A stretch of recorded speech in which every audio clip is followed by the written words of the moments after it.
வெயிலை குளிர்விக்கும் விதமாக IPL தொடரின் 18வது சீசன் நேற்று கொல்கத்தாவில் கலை நிகழ்ச்சிகளுடன் கோலாகலமாக தொடங்கியது.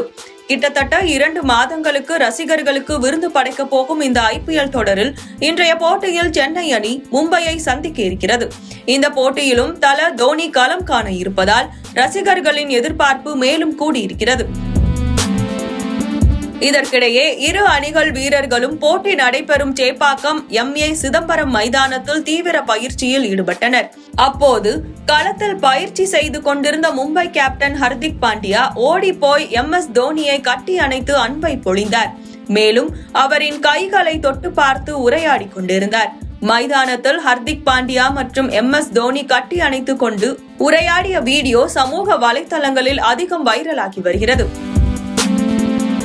அதே நேரத்தில் இன்றிரவு நடைபெறும் சென்னை அணிக்கு எதிரான போட்டியில் ஹர்திக் பாண்டியா விளையாட முடியாத நிலை ஏற்பட்டுள்ளது. கடந்த சீசனில் மெதுவான பந்து வீச்சால் அவருக்கு ஒரு ஆட்டத்தில் தடை விதிக்கப்பட்டது. இந்த தடையால் அவர் இன்று நடைபெற இருக்கும் போட்டியில் விளையாட மாட்டார். மறுபுறம் சக்கர நாற்காலியில் இருந்தாலும் சென்னை அணி ரசிகர்கள் என்னை விடமாட்டார்கள் என சொன்ன தோனியின் கருத்தும் வைரலாகி வருகிறது.